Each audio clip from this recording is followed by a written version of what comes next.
시작기도 함께 마치겠습니다. 성부와 성자와 성령의 이름으로 아멘. 다 함께 저는 당신을 사랑합니다. 주님 저의 힘이시여, 주님은 저의 반석, 저의 찬송, 저의 구원자, 저의 하느님, 이몸 피시나는 저의 바위, 저의 방패, 제 구원의 불, 저의 성체이십니다. 성부와 성자와 성령의 이름으로 아멘. 참 예수님, 참 예수님. 시간 수고하셨고요. 오늘 시작기도로 바친 시편 18편 특히 앞부분 또 뒤쪽도 마찬가지입니다. 하나님이 어떤 분인지에 대해서 여러 가지 관점에서 정리를 해줬어요. 아마 다윗에게는 이런 하나님이었던 김혜자라고 나이 좀 드신 탤런트 있죠? 네. 요즘은 그 젊은 손석구하고 나오는 저는 한 번도 보지 못했는데 그게 그 손톱보다 뭐 그런 게 있어요? 손톱? 뭐 방송에서 뭐 자기들끼리 떠드는데 하여튼 뭐 그게 있어야 된다 그래서 잘 안 보시는 것 같구나. 김혜자 그 선생님 얘기하는 건 다름이 아니라 한 5년 됐나요? 5년? 그 눈이 부시게라는 네. 저는 이사 가시고 친구장 스테파노 형님이 꼬꼬라 해서 나 역주행을 했죠. 그래서 갔는데 그래서 산을 갔어요. 그 김혜자 선생님이 배상에서 지원상을 타셨죠. 그래서 그때 나오셔갖고 그 시장 소감 발표를 했잖아요. 그때 바로 지금 우리가 했던 이 시편을 혹시나 이제 개신교 신자들이시니까 그래서 첫 마디가 그쪽 버전을 하겠습니다. 나의 힘이 되신 여호와여, 제가 주님을 사랑합니다. 이렇게 성경 말씀을 앞에 놓고서 이야기를 하더라고요. 그래서 뭐 내용은 똑같죠. 우리 지금 읽은 거하고 굉장히 감동을 받았습니다. 그때 나의 힘이 되신 여호와여, 내가 주님을 사랑합니다. 그런 고백이 늘 그렇게 나오는 게 만만치 않은 내공이 느껴졌어요. 더구나 믿지 않는 사람들이 더 많은 우리 사회에서 그것을 수상 소감 첫 마디로 끝낸다는 것이 존경스럽기도 하더라고요. 우리가 그 지난주에 하늘에 계신 아버지까지 우리가 공부를 했는데 우리에 대해서 지난번에 잠깐 언급만 해드리다가 끝을 냈습니다. 그래서 이건 우리가 붙인 게 아니라 예수님이 붙여주신 거거든요. 기도할 때 우리 아버지로 고백을 하라고 예수님이 알려주신 거예요. 그래서 어떤 사람들은 이것을 이게 반감 내지는 불쾌하게 생각하시는 분도 계세요. 왜 내 아버지인데 우리 아버지라고 하느냐고. 토마스 아퀴나스 같은 유명한 신학자 신부님께서는 그런 말씀을 하시더라고요. 주님의 기도는 교회의 기도다. 그리고 친구와 함께하는 기도이기 때문에 우리라는 말이 들어갈 수밖에 없다고 그렇게 얘기를 하죠. 그러니까 하느님은 나에게만 또 나를 위해서만 오신 게 아니라 우리 모두를 위해서 오셨고 또 모두를 구원하시러 오신 거죠. 또 하나 내가 믿은 게 순수한 내 결심만으로서 가능했을까? 이거를 좀 생각할 필요도 있습니다. 이 기도를 마칠 때는. 그러니까 요한복음 15장 16절에 이런 말씀이 있죠. 너희가 나를 뽑은 것이 아니라 내가 너희를 뽑아 세웠다. 우리가 오늘 또 말씀에서 사도행전 11장의 내용을 우리 미사중에 들었잖아요. 26절 맨 밑에죠. 거기 보면은 그리스도인이라 불렸다 그랬어요. 그래서 최초 그러니까 안티오키아로 흩어져간 그 그리스도인 공동체에 소속된 사람들을 그리스도인이라고 최초로 부르는 내용이 오늘 이제 독서에 나왔는데, 우리도 그리스도인이 되는데, 그러니까 그리스도인이 된 게 내가 어떤 자격이 있어서 어떤 공로가 있어서 된 것이 아니라 순전히 이것은 은총이거든요. 그렇기 때문에 내 아버지가 아니라 우리 아버지라는 것에 대해서 좀 소원하게 생각할 필요가 전혀 없다는 거죠. 하느님이 내 아버지뿐만이 아니라 제 아버지가 된다는 것에 대해서 기분이 나쁘다는 얘기죠. 그 인간도 하늘을 아버지라고 부른다는 것에 대해서 이게 그러니까 관계가 원만치 않은, 지금 내 주변의 사람과 관계가 원만치 않은 상태에서 주님의 일도 마친다는 것이 이건 만만치가 않은 거예요. 그걸 인정을 하고 마쳐야 되기 때문에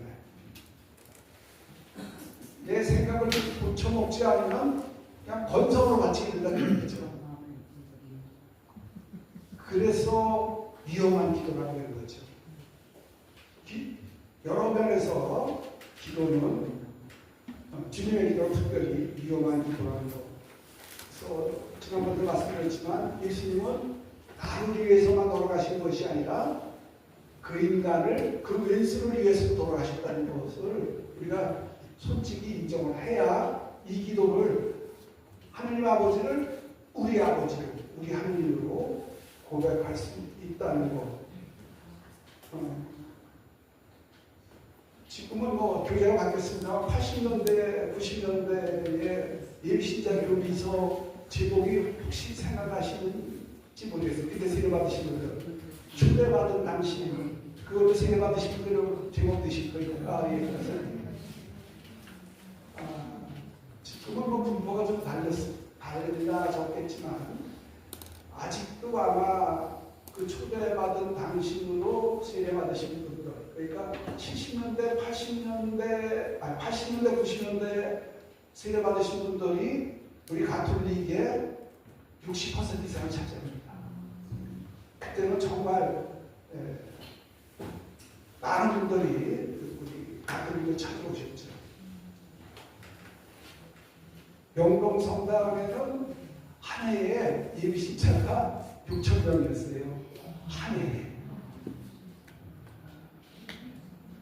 정말 물론 이제 김수환 추경이 같이 어두운 세상에 빛이 되신 그런 어르신들도 계셨고, 여러 가지로 또 요한 바울 2세도 성인이 되셨지만 동서의 핵인 장벽을 허물어놓은 이런 모든 것이 시너지 효과를 냈던 것 같습니다. 우리 아버지로 고백하는 거 굉장히 중요하다고 말씀드렸고요. 어차피 우리는 어울려 살아야 되는데 이런 경우도 있어요. 문제를 제기하시는 분 중에는 그렇다면은 이런 하느님이라면 나와 하느님과의 관계는 어때야 되는지, 유일한 관계가 되어야 되고 최종적인 관계가 되어야 되는데, 우리 하느님이라면 나는 어떻게 되는 건가? 그 관계 맺음에 대해서 고민하시는 분들 계십니다. 그러니까 나만을 위해 계셔야 되는데 우리를 자꾸 강조하니까 그러면 나와 하느님과의 관계가 개별적이거나 유일한 것이 아니냐, 이런 것에 대해서 고민하시는 분도 계시다 그랬죠. 그래서 그 세상이 망해더라도 하느님과 내 영혼의 관계가 중요한 건 아닐까? 요게 방점을 두시는 분이 있는데 우리가 뭐 아직 또 배우겠습니다만 예수님은 분명히 우리에게 뭐라고 하셨느냐면은 오늘 나에게 필요한 양식을 청해라 하신 게 아니라 저희에게 일용할 양식을 주시고 저희에게 잘못한 일을 저희가 용서하오니 그리고 저희를 용서하여 주시고 저희를 유혹에 빠지지 않게 하더라고요. 그래서 꼭 저희 그러니까 우리를 강조하셨습니다. 그래서 인간은 여기 한자로 써드리진 않았는데 여기 보면은 사람과 사이간자잖아요. 그래서 인간은 어차피 사람과 사람 사이에 존재하는 그야말로 존재죠. 그래서 사이좋게 지내야 됩니다. 그 관계가 너무 멀어도 안 되고 또 너무 버릇 없이 가까워도 안 되고 사이가 좋아야 된다는 거. 그래서 우리 아버지이긴 하지만 나와 하느님과의 관계는 인간 사이에 이렇다 치더라도 나와 하느님과의 관계는 하느님이 나라는 인간을 만드셨을 때 여러분 모두에게 생명을 주실 때 10만 명 다리를 팍팍팍 찍어낸 게 아니거든요. 개별적인 여러분 한 분 한 분을 만드신 거예요. 유일합니다. 유니크합니다. 정말. 그래서 나중에 우리가 이 세상에서의 삶을 마치고 하느님과 영원한 세계로 함께 할 때 구원이죠. 그 구원은 나의 복제품이 들어갈 수가 없습니다. 나만 들어가는 거예요. 나만. 그런 유일한 관계인데도 불구하고 묵시록에 보면은 우리 한번 찾아볼까요? 묵시록? 지금 시편을 표시 좀 해주시고요. 묵시록은 찾기 쉽죠. 맨 밑으로 가세요. 성경 신앙 맨 밑에니까. 묵시록 2장 나온 것처럼 17절. 함께 귀 있는 사람은 성령께서 여러 교회에 하시는 말씀을 들어라. 승리하는 사람에게는 숨겨진 만나를 주고 힘돌도 주겠다. 그 노래는 그것을 받는 사람 말고는 아무도 모르는 새 이름이 새겨져 있다. 네. 이 승리하는 사람들, 마지막 날에 구원을 받으실 분들은 이렇다는 겁니다. 아무도 모르는 새 이름, 힘도. 그래서 저쪽 충청도에 있는 대학 중에 그 백석대학교라고 있죠? 이게 여기서 나온 거죠. 개신교 미션들이니까 목사님이 그 총장님이시잖아요. 그 다음에 수원 가톨릭대학교 그 옆에 보면은 신돌산 수련원이 있어요. 개신교에서 수련하는 거. 이게 다 역사는 힘돌, 백석. 여하튼 이렇게 개별적인 하느님과의 관계를 우리가 가질 필요가 있습니다. 그런데 7장 9절, 묵시록 7장 9절 한번 또 찾아볼까요? 그 7장의 제목이 하느님의 백성인 교회. 그래서 구원받은 사람들이 여기 14만 4천 명이 나와요. 그죠? 그래서 뭐 일부 교파에서 14만 4천 명이 되지 못해 만든다라고 강조하죠. 여하튼 굉장히 많은 거예요. 그래서 7장 9절을 보시면 함께 읽어보겠습니다. 그 다음에 내가 보니 아무도 숨을 쉴 수 없을 만큼 큰 무리가 있었습니다. 모든 민족과 종족과 백성과 먼 어촌에서 나온 그들은 희고 긴 겉옷을 입고 손에는 야자나무 가지를 들고서 여자 앞에 또 어린 양 앞에 서 있었습니다. 네, 그렇게 큰 무리가 있다는 거예요. 그러니까 아까 신도를 받은 그 사람들, 그 사람, 그리고 이렇게. 그래서 우리는 어차피 혼자와 하느님 관계를 맺는 것도 중요하지만 이것처럼 한 함께 관계를 맺는 것도 중요하다. 지금 뭐 묵시록을 지금 우리가 보고 있는데 묵시록이 이제 신구약 성경 맨 끝이죠. 그 신구약 성경 맨 마지막에 나오는 이름이 뭔지 혹시 아세요?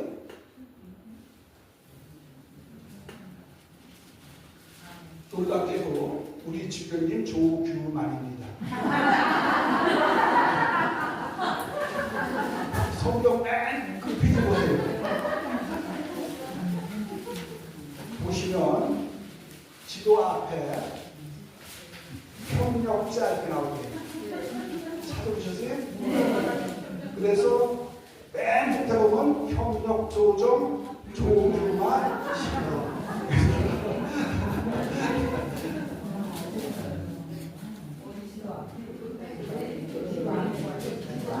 그래요. 문자가 아니고.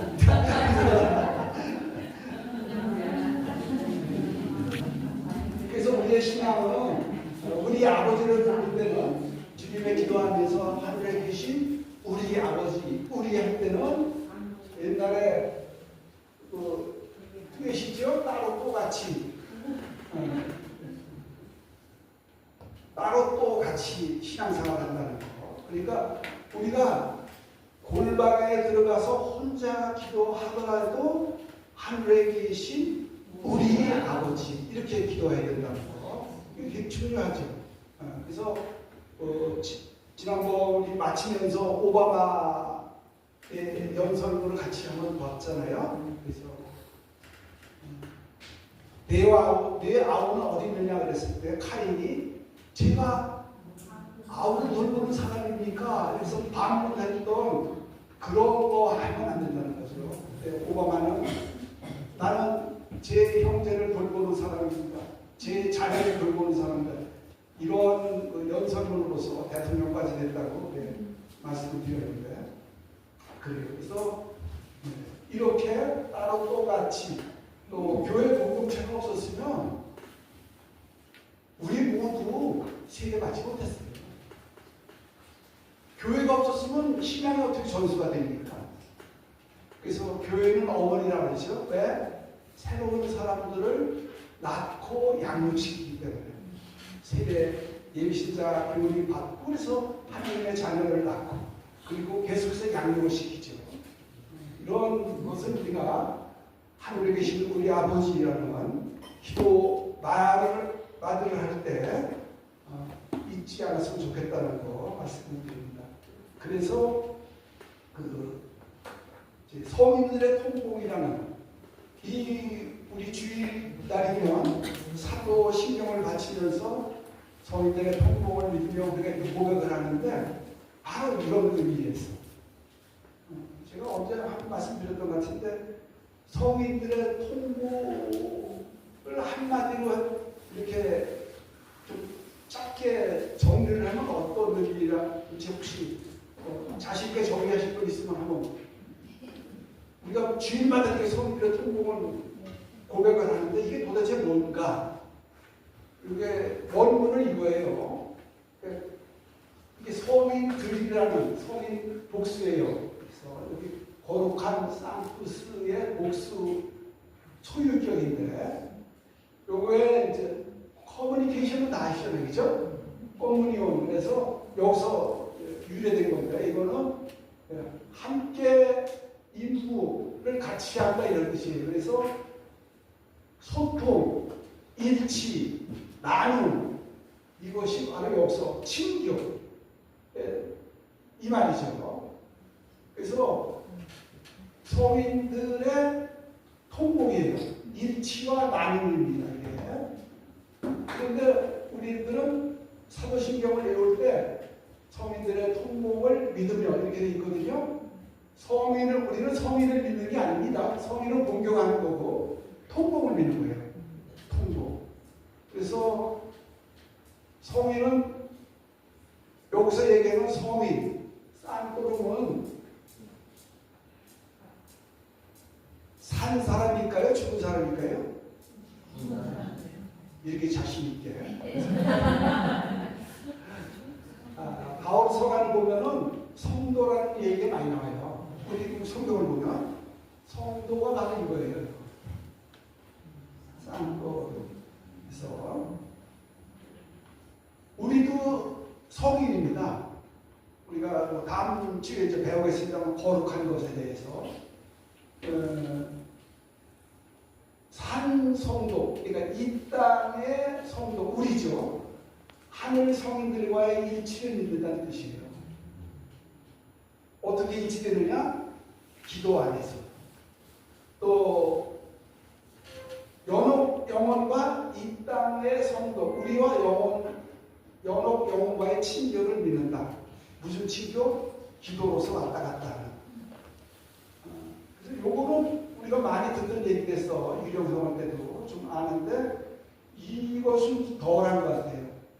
근데 우리가 미사 시작을 하면서 고백의 기도를 바치잖아요. 거기 보면은 그러므로 간절히 바라오니 평생 동정이신 성모 마리아와 모든 천사와 성인 그리고 형제들은 나를 위해서 하늘께 빌어달라고 하잖아요. 이게 지금 그 얘기입니다. 그래서 우리끼리도 커뮤니케이션 통보이 되어야 되는 거예요. 그러니까 나의 기도, 나의 희생, 나의 선행이 특별히 이쪽 연옥 영혼과 우리 성도 사이에, 우리 사이에 도움을 줄 수 있다는 게 바로 성인들의 통보입니다. 우리도 성인이에요. 물론 이제 교황청으로부터 희석받지 못했지만 우리도 성인이라는 게 이런 의미에서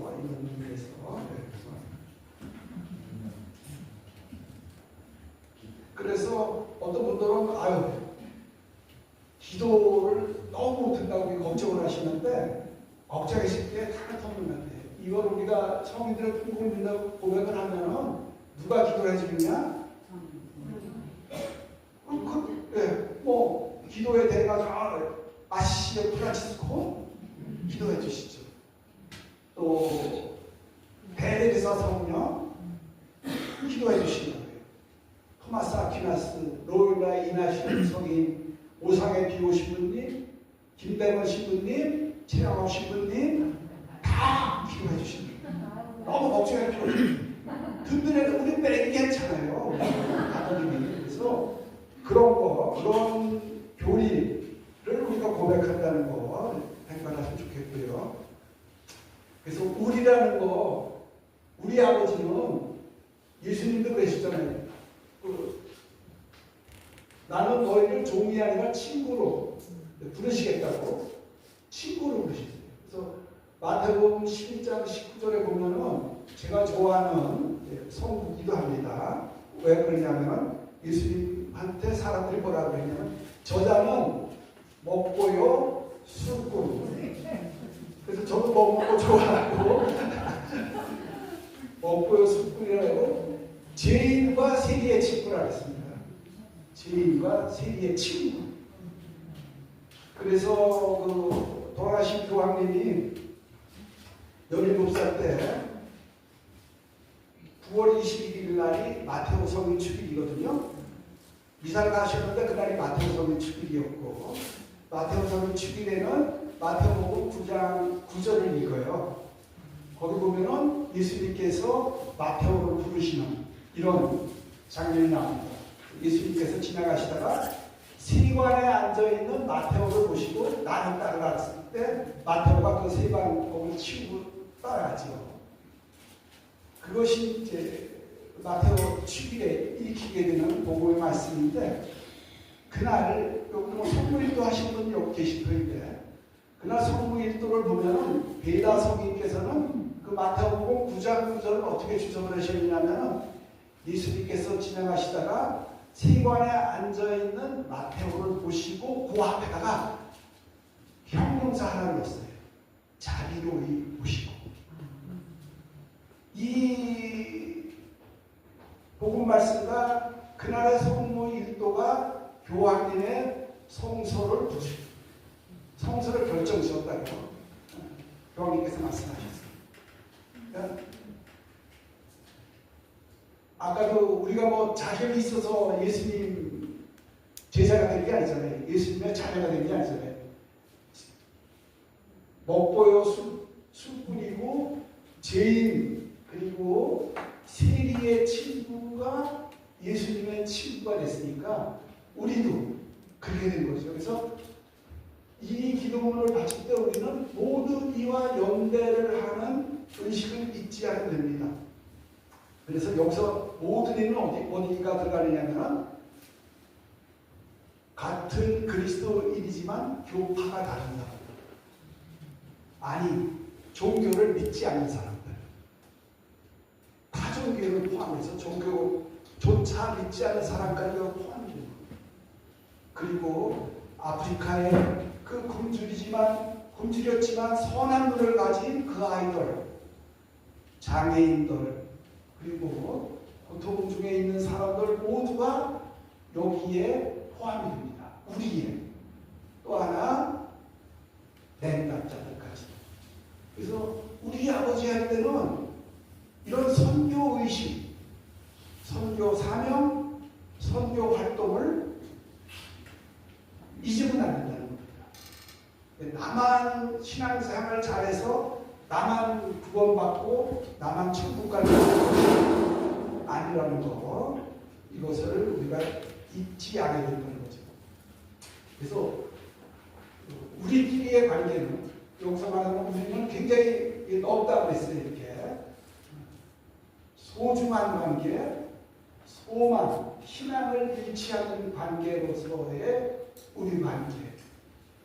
그래서 그 전에 어떤 수도원이 굉장히 번성을 했었는데 이 세상이 이렇게 변하다 보니까 환속을 하기 시작을 해서 수도원에 수사님이 5분밖에 안 남은 거예요. 그래서 원장 이 수사 식구님이 너무너무 고민이 많았는데 마침 수도원 근처에 은수자가 계셨는데 아주 현자로 소문이 났습니다. 거기 가서 이제 고민을 말씀드리고 가르침을 받고자 쫓아갔어요. 가서 그 은수자한테 사정을 말씀드렸어요. 그랬더니 이 은수자께서 뭐라고 하시냐면은 제가 어떻게 뭐 특별히 말씀을 드릴 수가 있겠습니까? 다만 지금 5분이 남아 계시다 그랬는데 5분 가운데 메시아가 한 분 있습니다. 이런 거예요. 원장 수사님 신분이 돌아오셔갖고 네 수사님한테 얘기한 거죠. 우리 5 가운데 메시아가 한 분 있대. 그래서 그 다음 날부터 사람들이 깊은 묵상 그리고 아침 일찍 일어나서 서로에게 봉사를 할 거예요. 청소도 열심히. 누가 메시아인지 모르니까 잘 대접을 하는 거예요. 그래서 정말 소중하고 그런 신앙을 가지고서 서로를 대하니까 이 수도원 분위기가 소문이 나기 시작을 해서 사람들이 다시 지원을 하고 예비병석을 찾겠다는 얘기가 있습니다. 그런 것 같아요. 이런 의식 없이 몇 번 말씀드리네. 생각 없이 살면 사는 대로 생각하는 것. 의식치 않으면 우리는 몸 따라가게 자아를 따라가게 삽니다. 이거는 늘 게으르고 자기 중심, 에고라고 하잖아요. 에고. 그렇게 될 수밖에 없습니다. 그러나 이런 거, 이런 희망, 로마서 4장 18절인가 거기 보면은 희망이 없어도 희망하며 이런 그 유명한 성경 구절이 있죠. 그런 것 같아요.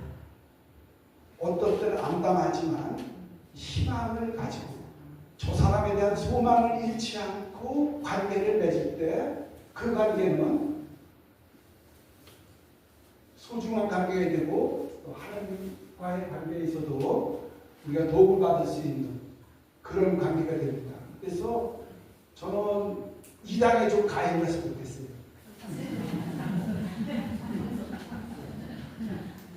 지금 한 달도 안 남았죠? 그래서 어느 당을 찍어야 되는지 걱정하고 계신 분이 있는데 그 전에 오신 분이 들으시더라고요. 이단, 저단 잘 모르겠으면 성, 나를 찍으라고. 그래서 참 소중한 당신, 우리 관계를 서로에게 이런 의식, 참 소중한 당신, 참소당원이 됐으면 좋겠습니다. 이런 의식이 있을 때 우리는 비로소 기도를 할 수가 있습니다. 그래서 첫 시간에 말씀드렸습니다만 20주간을 통해서 우리 가톨릭 교회 안에서 이루어지고 있는 여러 기도 형태를 좀 소개를 해드리겠다고 말씀드렸는데, 오늘은 그 중재 기도를 좀 말씀을 드리고 싶어요. 중재 기도는 뭐 중보 기도라고 하고, 개신교에서는 중보 기도라고 하고, 우리도 중보 기도 쓰고 있습니다만, 중재 기도를 더 많이 쓰는 것 같아요. 또 전구라고도 하지요. 기도를 여러분들 아마 기도 중에 나와 내 가족 외의 사람을 위한 기도 바칠 겁니다. 그래서 그것을 중재 기도라고 하는데, 중재 기도는 딴 게 아니라 그러니까 하느님과 기도 대상자를 연결해주는 나인데, 이것은 예수님이 하셨기 때문에 예수님이 하셨던 섬김, 사랑을 본받는 실천행위라고 볼 수가 있겠습니다. 그래서 시간 관계상 다 찾아보진 않겠습니다. 성경기를 여기 써놨으니까, 하느님과 사람 사이에 중개자는 한 분이라고. 그분은 그리스도 예수님이십니다. 또 성령께서도 우리를 대신하여 간구해 주신다고 로마서에서 말씀을 하고 계세요. 이게 다 중재 기도예요. 또 바울 사도께서도 모든 사람을 위하여 기도와 전구와 감사를 드리라고 우리에게 보고하십니다. 그래서 중재 기도는 일종의 예수님의 성인과 사랑을 본받기도 하지만, 이러한 성령의 권유를 우리가 실천하는 어쩌면 의무사항일지도 모르겠습니다. 그래서 중재 기도의 전형은 성모님의 전구, 요한복음 2장 1절 이하, 우리가 잘 아는 가나안 혼인잔치에서 성모님이 곤란에 빠진 혼주를, 그때 술이 떨어져서 곤란했었죠. 성모님이 하셨다는 거. 잘 아는 내용이니까 우리가 여기서 다 살펴보진 않겠습니다. 여하튼 예수님은 당신의 때가 아니라고도 말씀하셨고, 그럼에도 불구하고 성모님의 이런 구함을 뿌리치지 못하는, 그래서 우리가 성모님을 또 다른 중개자로 고백을 하잖아요. 우리 성모 성할 때 마치는 기도도 그렇고, 묵주기도 후에 바치는 기도에도 저의 전도사가 세우셨으니 이렇게 나오죠. 근데 여기 보면은 하느님과 사람 사이에 중개자가 한 분이래요. 그럼 성모님은 뭐냐 이런 뜻이죠. 성모님은 전도자가 아닌가, 전도자이신가, 여기에 대해서 이게 내주 당도를 몇 분이신데, 거기도 그 연재문에 나오던데 보니까 성모님의 중개 역할은 예수님과 관계되어서 중개자입니다. 유일한 중개자는 예수님이시고, 예수님과 성모님의 관계에서, 그래서 예수님과 관계되었을 때 성모님이 중재자가 되는 거다. 이렇게 아시면 되겠습니다. 그래서 중재기를 여러분들 바칠 터인데,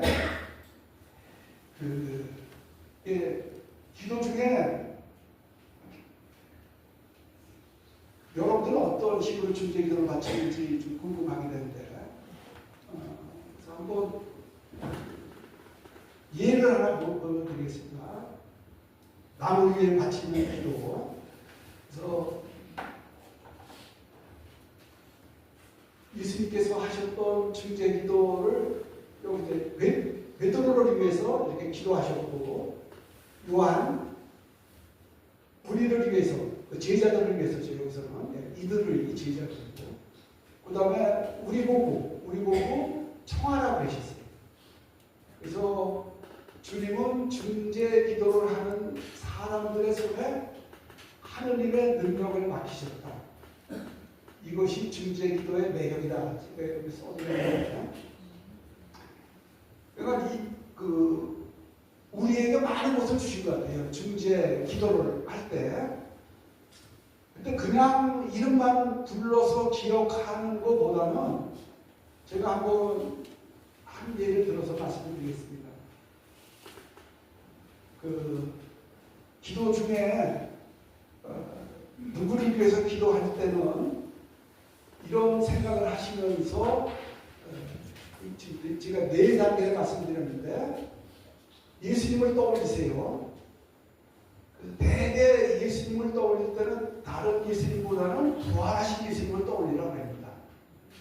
기도의 가르침에 보면은 부활하신 예수님을 떠올려서 그분의 빛, 그분의 생명, 그분의 힘이 예수님께서 나에게 가득 채워주시는 것을 상상을 한번 해봤으면 좋겠습니다. 근데 저는 제가 하는 것은 자비의 예수님 생각나시죠? 네. 거기 보면은 푸른빛, 붉은빛이 있어요. 그러니까 푸른빛이 거의 하얀 빛인데, 그게 여기 딱 맞는 것 같아요.